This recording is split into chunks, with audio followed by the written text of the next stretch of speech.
Culture may be the most important thing that you can build in a football program. Now, I love X's and O's, and I love great scheme, and I love bringing in talented dudes that can play the game.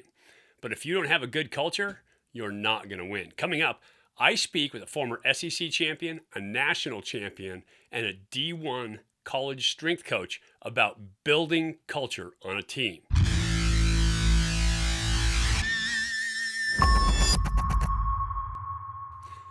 Hey everybody, welcome to Elite Athletes TV. I'm Mike Pulaski, former 11-year pro quarterback and quarterbacks coach here at EliteAthletesTV.com. I love the game of football because it is the only true team sport out there. Yes, there's a bunch of teams in different sports, but in football, if you don't have 11 guys playing like a team on every snap, then you're going to lose games. And so football, everybody has to be accountable. Everybody has to be bought into the program. And that's what I'm talking about when I'm talking about culture. You can bring in dudes who can play the game, super talented guys, but if they are not bought in, they're never going to play their potential. You can have the greatest scheme in the world, but if guys aren't accountable, if you don't have a great culture in the locker room, then all that scheme with all that talent is never going to reach its full potential. Bringing that culture together is key. And it happens in the weight room, it happens in the locker room, it happens on the training field. And coaches, the truly great coaches, are the ones who know how to bring it together. Over the course of my 5 years of college and 11 years of professional football, I had exactly 2 coaches that knew how to build championship culture. And oddly enough, both those teams, I went to 2 bowl games in college, and I played in a world championship and went to the playoffs several times in the pro game. Knowing how to build that culture is so essential. And so if you're a coach or if you're a player and you want to build great culture on your team, today I'm going to talk to Brian Johnson, the head strength coach at Cal, who has been an SEC champion and a national champion in college football and now trains elite college athletes how to play. Before we get started, make sure, as always, subscribe, ring that bell if you haven't been to the channel before, if this is your first time seeing it. Make sure you subscribe. We got a lot of good content on here, a lot of good football content. Give me a thumbs up. Let me know that you like this, that you like talking about culture on your team, and leave me a comment down below. I would love to hear from you. Also, as a side note, before we get into this, I love teaching mechanics. I love teaching kids how to play the game better. If you are a quarterback or a coach of quarterbacks and you want to learn exactly how they should be throwing the ball, the perfect passing mechanics, I have what I call my quarterback secrets, pure passing mechanics or perfect passing mechanics program that you can get full video lessons, full written lessons that teach you the exact mechanics that you need to throw the way that the pros throw and to harness the best potential out of your quarterback as well. And so I will put the link in the comment section down below. You can get to that link, but build pure passing mechanics, being great at your job, right? Being efficient at what you do is part of great culture on a team, holding up your end of that accountability scale. And so if you're a coach, you want to teach passing mechanics, this is a great way to learn them. If you're a quarterback, you want to hone your passing mechanics so that you can be accurate on a moment's notice and rip the ball down the field. It'll increase arm strength, it'll make you more accurate, and it'll teach you how to throw on time and on balance. Anyway, all that said, now let's talk about culture on a team with Brian Johnson, head strength coach at the University of California. I am fascinated by culture. You and I talked before the spring game when I was calling up the Pac-12 networks, dude. You got me all cranked up. Like I was all geeked up. I was ready to go put on the pads again myself. But let's talk first kind of where your basis comes from. Tell me about your background and how that translates to what you do now. My background, I'm from Tallahassee, Florida. And my dad walked on at Florida State University. My mother she attended University of Florida. In Florida, football is huge, so it's always been ingrained. We had season tickets to all those games, Florida State games. So I was around college football from a very young age. And then, playing high school ball and being recruited and deciding to go to LSU under Coach Nick Saban is really where the foundation of, kind of who I am and how I do things really started. And I had some great high school coaches as well. But, the true kind of building block of who I am started at LSU as a young player under a coach that demands a lot and makes sure that things are done a certain way. And that's kind of where this started for me as a player. That's kind of a nice way of saying it about Coach Saban, right? He's a bit of a hard ass as a head coach, isn't he? I've talked to a couple of coaches. I tried to get him on my hunting show, and one of them, who was a Cal guy, said, "You think Coach Saban's going to let me out of the building? You're crazy." I mean, so he had a real intensity to him about the program, right? Yes, he does. He has a real intensity about everything. There aren't many things that have importance over other things. If he's doing it and it's something that is going on in the building, it's all important. And the biggest thing is everybody needs to be on the same page. And that's it, that's how I kind of first saw a well-oiled machine, working at its best. And every piece to the puzzle has to be present at every time. And you, as a player, played, and I was reading your bio again today, but you got an SEC championship and a national championship. Yeah. Talk about how that affects you as a person. Man, it was really kind of the turning point of my life, because I was able to, a lot of people go through things and they're all, you wonder, man, how much do I have to put in, right, to get what I want? And people spend lifetimes putting in so much and never really accomplishing what they want or getting to the pinnacle. And that experience for me was to see that, as rare as it is to, win a national championship or to get to the pinnacle at where I was as an athlete, I was able to be a part of that process and actually know that and see it for myself and not just hearing about it, right? You can hear things all the time and it's like, oh yeah, okay, whatever. But actually going through it and then reaching that pinnacle, that process, man, it's tedious. It requires a lot. When you talk about sacrifice, when you talk about hard work, when you talk about dedication, when you talk about consistency, all right? And adversity is the biggest thing. Getting through adversity, having a bad day, having bad 2 days, bad maybe 2 or 3 days, but getting up out of the bed, walking into that building every day and pushing yourself to get out of that funk or to get over that adversity, whether it's in the classroom, whether it's in the weight room, whether it's in conditioning, which is one of my weaknesses going into this college football. Conditioning and running 110s and those expectations was something that I had to get better at. And then watching how the older guys and the coaches maneuvered in that whole deal, that's what I remember most about that championship season. And that's what has really kind of helped mold me, is understanding that everything's not going to be perfect. Things aren't going to always go your way. But regardless of what it is, you have to put forth the effort on a daily basis towards that desired result. And it's not always going to go your way, but you have to continue to keep pushing and keep going. And you never know when it's going to come. All right. And things might look bleak at times, but you have to have the passion and dedication to keep moving towards that. And that's what that championship did for me. And I'm not always in that mode, but I'm pretty sure I'm there more than I'm not, simply because I know that I got to get back on track, because I'm doing something that's going to get me further away from the desired result than get me closer to it. See, that's awesome. That's the stuff that gets me cranked up, right? Like I got the goosebumps right now. I remember back to my playing days. Bruce Snyder was my head coach at Cal. We were number 7 in the country when we finished, but we beat Clemson like they stole something in the Citrus Bowl. And it was, he called it being a lunch pail guy, right? You bring your lunch pail, you go to work, and whether you want to or not, you show up, you play hard, you do your thing one at a time and focus on that exact moment.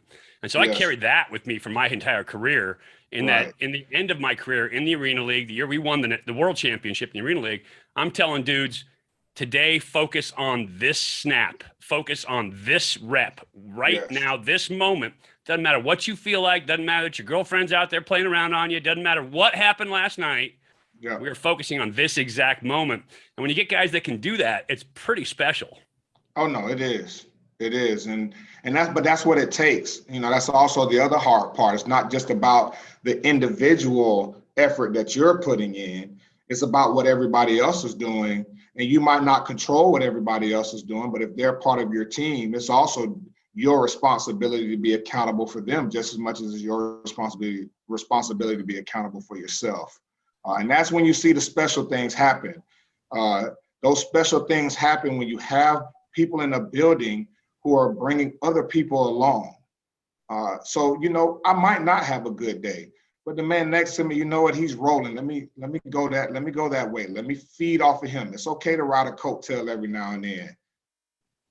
That is magic. See, that's the thing, the accountability, right? And it's, I'm not getting political here, but accountability is out in society today. There's no accountability left. Nobody ever has to take responsibility for their actions. But in a football locker room, right, that you have to be accountable for your actions and the actions for the dude next to you. So you better be that player in practice. It brings that level up. So now, by the way, now we're getting into culture, right? Here we are. We're getting into culture. I get cranked up about this stuff, man. This is awesome. But it's bringing that dude next to you up. So when he's having a bad day or you're having a good day, you're telling him, hey, pick it up. It's time for you to go. Everybody else out here, all 115 dudes is counting on you. Yep. And you have to expect the same when he's on and you're off. You know, you can't take it personal. You can't get into your feelings when somebody's holding you accountable, right? You have to take it as, okay, this guy loves me. First lesson when I got into college, and I used to take coaching personal, all right? And then a coach told me, well, you know, don't be mad when a guy's coaching you. If he's coaching you, that's a good thing. You get worried or you get mad when he stops coaching you. That's it. That's why he doesn't care anymore. Stops coaching you, that means you probably won't be getting much playing time, and somebody else has been put ahead, and you're going to coach somebody else. That's kind of the thing to deal with. Being a great teammate is you have to be able to be coached, not just by the coach, but by your teammates as well. Yeah, and it's got to be the competition across too, right? It can't just be, hey, I'm an O tackle, my O guard is picking me up. No, that D tackle, if he's having a good day, he's going to kick my ass if I don't bring my A game to practice today. And so you can't take that personal, right? He is driving you to be that next level guy. I love that. More than any other coaching position on the staff. And you can argue this all you want, but I've lived it, you know, for 5 years of college, for 11 years pro ball. The strength coach is responsible for developing that culture. You are around these guys more than anybody else. You are doing it with these guys every single day. You're with them in the weight room. How do you get that message across to college players? Yeah. Well, you know, it's the good thing about being here is that I got a head coach that has a great message. And a lot of my message, it feeds off of what he's saying on a daily basis. So there aren't multiple messages going on. That's the other part about culture is the language should be the same. And what I do is I take the language of our head coach, and I'm always reiterating those things. And the good thing, that's always been a benefit for me too, is because I have the experience. I've been some of the places that these guys want to go. So you already kind of get that buy-in and that trust. You just flash that championship ring at them, right? Put that championship ring up there. It's like, hey, I got mine. What are you guys doing now, right? No doubt. And this is how you get it. This is what I've seen, and this is how we get it. It doesn't have to be exactly the same way, but there are founding principles that we have to follow in order to get to where we want to get to. And those things will never change. I don't care where you are, what you're doing, they won't change. Even if it's not in football, those things will never change. So that's the biggest thing is one, especially in college athletics, you have to identify the guys that are willing to do it first and foremost. You want to talk about holding people accountable, and us as coaches, we're leadership. We're leaders, all right? We're the leadership, but, we're not in the locker room. We're not out on Saturday night. We're not in the dorm room or the apartments. We're not at the bar when adversity may hit in the bar. We need leadership within the team. And I think that's been my biggest thing as a coach is find the guys who are willing to be leaders, the guys that are willing to maybe not be everybody's best friend at certain times. They're okay with some of the younger guys talking behind their back about how they coach younger guys or talk to younger guys, right? The guys that are okay kind of being the a-hole in the locker room. Identify those guys. And then those are the guys you want to get to. Those are the ones that you want to have some of your best talks and your best lessons, because I don't need to be up in the team always talking and giving a message. I don't always need to be the one in front of the team setting the standard or setting the expectation.